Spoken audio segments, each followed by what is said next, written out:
ଅନୁଗୁଳର ଆମ ଅନୁଗୁଳକୁ ଢେଙ୍କାନାଳ ସେ ପିଲା ସେ ଆମ ଅନୁଗୁଳକୁ ବୁଲି ଆସିଛନ୍ତି ତ ଆମେ ତାକୁ ଡାକିଛୁ ତ ଏବେ ଗେଷ୍ଟ ହିସାବରେ ଡାକିଛୁ ତ ଆପଣ କାହ୍ନା ଭାଇକି ଦେଖନ୍ତୁ କାହ୍ନା ଭାଇ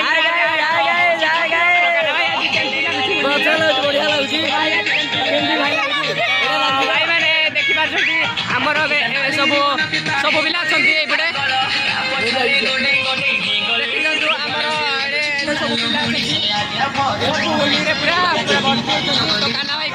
ବର୍ତ୍ତମାନ ମୁଁ କହିବାକୁ ଚାହୁଁଛି ଅନୁଗୁଳରେ ମୁଁ ଆଇଛି ମୋତେ ଡାକିଛନ୍ତି ଡ୍ୟାନ୍ସ ଫ୍ୟାନ୍ସ କରୁଛୁ ମାଲ ଭାଲ ବି ପିଆ ଚାଲିଛି ସବୁ ଚିକେନ ଫିକେନ କଷା ଚାଲିଛି ବର୍ତ୍ତମାନ ଏ ଆମର ଖେଳ କମିଟି ପିଲା ବର୍ତ୍ତମାନ ଆମେ ଆସୁଛୁ ସବୁଆଡ଼ୁ ଦେଖିଦିଅ ଆମେ ବର୍ତ୍ତମାନ ନା ମାହୋଲ ଗରମ ପୁରା ଗରମ ହେଇଗଲାଣି ମାହୋଲ ଡ୍ୟାନ୍ସ ଚାଲିଛି ମଦ ପିଆ ବି ଚାଲିଛି ସବୁ ଚାଲିଛି ଇଏ ବର୍ତ୍ତମାନ ଆମ ଏରିଆର ଇଏ ନମ୍ବର 1 ଟୋକା